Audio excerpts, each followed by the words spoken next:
To the lord.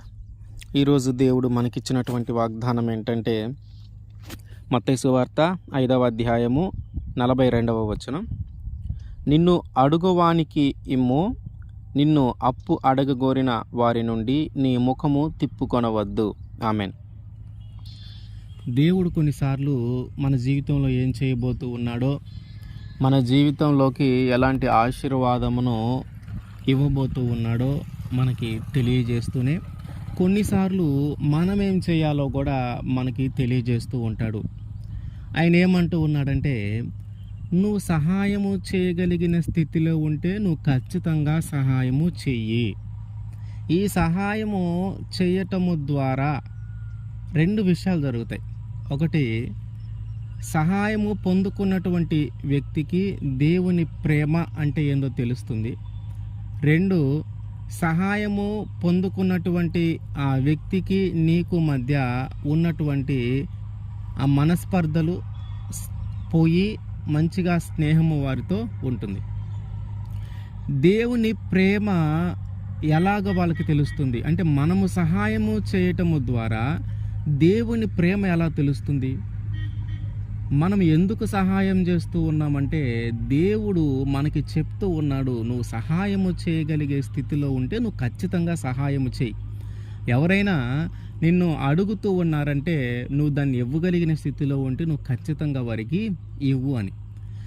అంటే ఇప్పుడు ఆ సహాయము అవసరమైనటువంటి వ్యక్తి నీకు నచ్చని వ్యక్తి కావచ్చు, నువ్వంటే గిట్టని వ్యక్తి కావచ్చు, వారికి నీకు మధ్యలో మనస్పర్ధలు ఉన్నటువంటి వ్యక్తి కావచ్చు, వారు నీ శత్రువు కూడా కావచ్చు. దేవుడు అంటూ ఉన్నాడు, నువ్వు సహాయము చెయ్యి. నువ్వు సహాయము చేయగలిగే స్థితిలో ఉండి వారు నిన్ను అడుగుతూ ఉన్నారంటే, వారికి అవసరమై ఉందంటే నువ్వు సహాయము చెయ్యి అని దేవుడు మనతో మాట్లాడుతూ ఉన్నప్పుడు, మనకి చెప్తూ ఉన్నప్పుడు, అవతల అవసరమైనటువంటి వ్యక్తి మన ప్రత్యర్థి అయినా, మన శత్రువు అయినా, మనం పడని వ్యక్తి అయినా, మనకి గిట్టని వ్యక్తి అయినా, వారికి మనకి మధ్యలో మనస్పర్ధలు ఉన్నాయి. మనం ఖచ్చితంగా వారికి సహాయము చేయటానికే ప్రయత్నం చేస్తాం. ఎందుకంటే దేవుని మాటకు మనము లోబడుతూ ఉంటాం కాబట్టి. అంటే ఆ సహాయము పొందుకున్నటువంటి వ్యక్తికి కలిగే ఆలోచన ఏంటంటే, వీరికి నాకు అసలు పడదు, వీరికి మాకు తగాదలు ఉన్నాయి, వీరికి మాకు మనస్పర్ధలు ఉన్నాయి,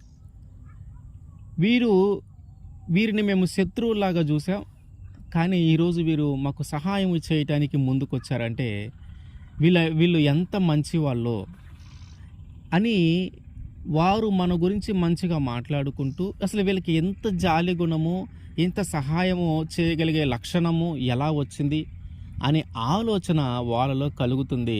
అది దేవుని ప్రేమను వారికి చూపిస్తుంది. అంటే మనము సహాయము చేయటము ద్వారా దేవుని ప్రేమ ఏంటో సహాయము పొందుకున్నటువంటి వ్యక్తికి తెలుస్తుంది. రెండోది, వారికి మనకి మధ్యలో ఉన్నటువంటి ఆ మనస్పర్ధలు పోతాయి, వారికి మనకి మధ్యలో ఉన్నటువంటి ఆ తగాదాలు పోతాయి, వారికి మనకి మధ్యలో ఉన్నటువంటి ఆ పగ ప్రతీకారము పోతుంది, వారికి మనకి మధ్యలో ఉన్నటువంటి ఆ శత్రుత్వం పోతుంది, వారికి మనకి మధ్యలో స్నేహం ఏర్పడుతుంది, వారికి మనకి మధ్యలో ఒక ప్రేమ ఏర్పడుతుంది, వారికి మనకి మధ్యలో ఒక అనురాగము, ఆత్మీయత ఏర్పడుతుంది. అంటే మనము సహాయము చేయటము ద్వారా 2 విషయాలు జరుగుతూ ఉన్నాయి. ఒకటి, వారికి దేవుని ప్రేమ అంటే ఏంటో తెలుస్తుంది. 2, వారికి మనకి మధ్య మంచిగా స్నేహము ఏర్పడుతుంది. అందుకనే యోహాను రాసిన మొదటి పత్రికలో ఆయన అంటాడు 3:17లో, ఈ లోకపు జీవనోపాధి గలవాడయ్యుండి తన సహోదరునికి లేమి కలుగుట చూచియు అతని ఎడల ఎంత మాత్రమును కనికరము చూపని వానియందు దేవుని ప్రేమ ఎలాగు నిలుచును? నువ్వు సహాయము చేయగలిగే స్థితిలో ఉండి నువ్వు సహాయము చేయలేదంటే దేవుని ప్రేమ నీలో లేదు అని, దేవునికి నువ్వు లోబడట్లేదు అని. అంటే దేవుని ప్రేమ ఎవరైతే కలిగి ఉంటారో వారు సహాయము ఖచ్చితంగా చేయటానికే ముందుకు వస్తారు. ఆ సహాయము పొందుకునేటువంటి వ్యక్తి సహోదరుడైనా, తమ్ముడైనా, అన్నైనా, వేరేవారైనా, వాళ్ళు పడని వాళ్ళైనా, ఎవరైనా సరే దేవుని ప్రేమ ఎప్పుడైతే మనలో ఉందో అప్పుడు మనం సహాయం చేయటానికి సిద్ధపడతాం. దీని ద్వారా అవతల వ్యక్తికి కూడా దేవుని ప్రేమ అంటే ఏంటో తెలుస్తుంది. అయితే మరి ఎటువంటి సహాయం చేయాలి మనము ఏదైతే కలిగి ఉన్నామో దానిలోనే చేయాలి. మనము ఏదైతే కలిగి ఉన్నామో దానిలోనే సహాయము మనము చేయగలగాలి. మళ్ళీ నువ్వు వాళ్ళ కోసం అప్పులు చేసి తిప్పలు పడాల్సిన పని లేదు. కొన్నిసార్లు మాట సహాయం కావచ్చు, కొన్నిసార్లు పని విషయంలో సహాయం కావచ్చు, కొన్నిసార్లు వారి బాధ్యతలు నెరవేర్చడంలో వాళ్ళు తడబడుతూ ఉన్నప్పుడు అటువంటి సహాయము కావచ్చు, కొన్నిసార్లు ధనము సహాయము కావచ్చు, కొన్నిసార్లు బంగారము సహాయము కావచ్చు. అంటే కేవలము ధనము, వెండి, బంగారము మాత్రమే కాకుండా మాట ద్వారాను, పనుల ద్వారాను, ఒక ఉద్యోగం ఇప్పించటం ద్వారాను, ఒక పనిలో ఏర్పాటు చేయటం ద్వారాను, ఒక సంపాదన ఆర్జించే మార్గము చూపించటం ద్వారాను, ధైర్యము చెప్పే నిలబడే వారి పక్కన నిలబడటము ద్వారా సహాయము అందించటం ద్వారాను, ఇట్లా మనము ఏదైతే కలిగి ఉన్నామో దాని ద్వారా మనము సహాయము చేయాలి. ఒకసారి పేతురు, యోహాను దేవాలయంలోనికి వెళుతూ ఉండగా అక్కడ ఒక భిక్షం అడిగే వ్యక్తి ఉన్నాడు. అతని యొక్క పని ఏంటంటే అతనికి కుంటితనం ఉంది, అతను నడవలేడు. అయితే అతన్ని ఎవరో ఒకరు తీసుకొని వచ్చి ఆ దేవాలయం దగ్గర వదిలిపెట్టేవాళ్ళు, తిరిగి ఎవరో ఒకరు తీసుకొని వెళ్ళిపోయేవారు, ఇంటికి తీసుకొని వెళ్ళేవారు. అంటే వాళ్ళు తీసుకొచ్చి అక్కడ కూర్చోబెట్టి తిరిగి ఇంటికి తీసుకొని వెళ్ళేదాకా ఆయన ఆ దేవాలయం దగ్గరే ఉండి దేవాలయంలోకి వెళ్ళి వచ్చే వారిని భిక్షం అడుగుతూ ఉండేవాడు. అది అతని జీవితం. ఎందుకంటే కాళ్ళు లేవు, కుంటితనం ఉంది, నడవలేడు. అయితే దేవాలయంలోనికి వెళుతున్నటువంటి యోహాను పేతురును చూచి ఆ భిక్షవాడు అడుగుతూ ఉన్నాడు, అయ్యా కొంచెము భిక్షమేయండి అని. అది చూసినటువంటి వారు అతని దగ్గరికి వెళ్ళి, మా దగ్గర వెండి లేదు, బంగారము లేదు, ధనము లేదు, కానీ మేమేదైతే కలిగి ఉన్నామో అది మాత్రమే నీకు ఇస్తాము అని. ఈయన అనుకుంటూ ఉన్నాడు, ఈయన ఫస్ట్ అడిగినప్పుడు వీళ్ళు అంటే భిక్షం అడిగినప్పుడు వీళ్ళు ఆయన దగ్గరికి వస్తూ ఉన్నప్పుడు ఈయన ఆలోచన కలిగి ఉండాలి, ఏదో ఒకటి ఇవ్వటానికి వస్తూ ఉన్నారని. కానీ వీళ్ళు ఏం చెప్పారంటే వెండి, బంగారము, ధనం ఏం లేదయ్యా అని. మరి ఏమి ఇస్తారు అని ఆయన కూడా ఆశగా ఎదురు చూస్తూ ఉన్నాడు. ఒకటి ఆ భిక్షగాల్లో ఉన్న ఆలోచన ఏంటంటే ఏదో ఒకటైతే ఇస్తారు, అయితే ఏమి ఇస్తారో తెలియట్లా. వీళ్ళు చూస్తేనేమో ధనం కానీ, వెండి కానీ, బంగారం కానీ ఏం లేవు అంటున్నారు. మరి ఏమి ఇస్తారు, సరే చూద్దాం అన్నట్టుగా ఆయన చూస్తూ ఉన్నాడు. వాళ్ళు వారు చేసిన గొప్ప సహాయం ఏంటంటే వారు అతనికి ఒక కొత్త జీవితాన్ని ఇచ్చారు. అభిషేకము పొందినటువంటి, స్వస్థతనివ్వగలిగినటువంటి ఆ స్థానములో ఉన్నటువంటి వ్యక్తి చేసిన సహాయం ఏంటంటే తనలో ఉన్నటువంటి ఆ కుంటితనాన్ని పోగొట్టి తిరిగి ఆయన చక్కగా నడవగలిగేలాగున ఆ యేసుక్రీస్తు వారి నామమున ఆయన్ని స్వస్థపరిచారు.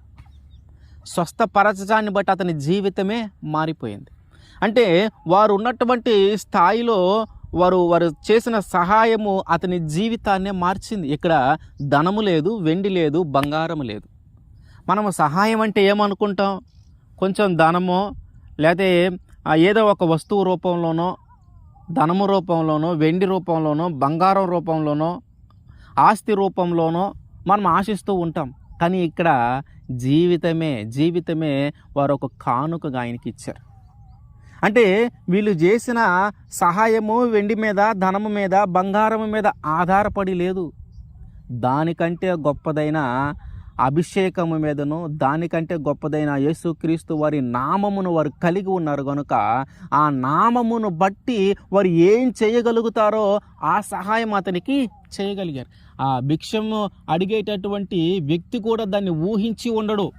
ఎందుకంటే ఆయన ఆశించినది ఏంటంటే ఏదో ఒక వస్తువు రూపంలోనో, ధనము రూపంలోనో, లేకపోతే బంగారము రూపంలోనో ఏదో ఒక వస్తువు రూపంలో ఇస్తారని ఆయన ఆశపడ్డాడు. కానీ అక్కడ జరిగింది ఏంటంటే అతనికి ఒక కొత్త జీవితాన్నే వారు సహాయము చేశారు, ఒక కానుకగా ఆయనకి ఇచ్చారు. అంటే మనము చేసే సహాయము మనం ఉండే స్థాయిని బట్టి ఉంటుంది. అది అన్నిసార్లు ధనమే కావాల్సిన పని లేదు, అన్నిసార్లు బంగారమే కావాల్సిన పని లేదు, అన్నిసార్లు ఆస్తి అంతస్తులే కావాల్సిన పని లేదు. కొన్నిసార్లు మనము చేసే మాట సహాయము కూడా వారి జీవితాన్ని మారుస్తుంది. కొన్నిసార్లు మనం వారి పక్షాన నిలబడితే చాలు, వాళ్ళు ధైర్యం వహించి వారి జీవితంలో ఏం చేయగలుగుతారో అది చేస్తారు. కొన్నిసార్లు వారికి బాధ్యతలు నెరవేర్చడంలో సహాయం చేస్తే చాలు, వారి జీవితాన్ని వారు చక్కగా నడిపిస్తారు. అన్నిసార్లు ధనము, వెండి, బంగారము, ఆస్తి అంతస్తులు మాత్రమే సహాయము చేయటానికి ఉపయోగపడేవి కాదు. కొన్నిసార్లు మాట ద్వారాను, కొన్నిసార్లు బాధ్యత నెరవేర్చడం ద్వారాను, కొన్నిసార్లు అభిషేకము ద్వారాను సహాయము చేయగలుగుతాం. అంటే ఎవరి స్థాయిని బట్టి నువ్వేదైతే కలిగి ఉన్నావో దానిని బట్టే, నువ్వు వారికి సహాయము చేయటానికి ముందుకు వెళ్ళాలి. ఆయన అంటూ ఉన్నాడు, ఎవరైనా సహాయము అవసరమైనటువంటి వ్యక్తి ఉంటే వారికి ఖచ్చితంగా నువ్వు సహాయము చెయ్యి. నువ్వు సహాయము చెయ్యకపోతే దేవుని ప్రేమ నీలో ఉన్నట్టేనా? యోహాను గారు అడుగుతా ఉన్నాడు, నువ్వు లేమిలో ఉన్న వారిని, నీ సహోదరుడు లేమిలో ఉంటే నువ్వు ఉన్నతమైన స్థితిలో ఉండి వారికి సహాయము చేయలేకపోతే దేవుని ప్రేమ నీలో ఎలాగో నిలుచును? ఎట్లా ఉంటుంది దేవుని ప్రేమ నీలో? అంటే దేవుని ప్రేమ నీలో ఉందంటే నువ్వు ఖచ్చితంగా సహాయం చేసే గుణము కలిగినటువంటి వ్యక్తిగా నువ్వు ఉండాలి. ఎదుటి వాళ్ళు ఇబ్బంది పడుతూ ఉన్నారంటే, ఎదుటి వాళ్ళు లేమిలో ఉన్నారంటే, ఒకరు వచ్చి నిన్ను సహాయం అడుగుతూ ఉన్నారంటే, ఒకరు వచ్చి నిన్ను అర్థిస్తూ ఉన్నారంటే వారికి నువ్వు సహాయము చేయగలిగే స్థితిలో ఉన్నావని వారికి కూడా తెలుస్తుంది, సహాయం అడిగేటటువంటి వ్యక్తికి కూడా. అంటే ఆ స్థితిలో ఉండి మనము సహాయము చేస్తే ఖచ్చితంగా దేవుని ప్రేమ అంటే ఏంటో వారికి తెలుస్తుంది. ఆ దేవుని ప్రేమను మనము చూపెట్టిన వారు అవుతాం మనం సహాయం చేయటము ద్వారా. కనుక మనల్ని ఎవరైనా అడిగినా, లేదు వారు ఖచ్చితంగా సహాయం అవసరమైన వ్యక్తులు మనకి తారసపడినా వారికి మనము ఖచ్చితంగా సహాయము చేయటానికి మనము ఇష్టపడాలి. వారికి సహాయం ఖచ్చితంగా మనము మనం కలిగి ఉన్న దానిని బట్టే మనము సహాయము ఖచ్చితంగా చేయాలి. దాని ద్వారా దేవుని ప్రేమ ఏంటో వాళ్ళకి తెలుస్తుంది. ఆమేన్.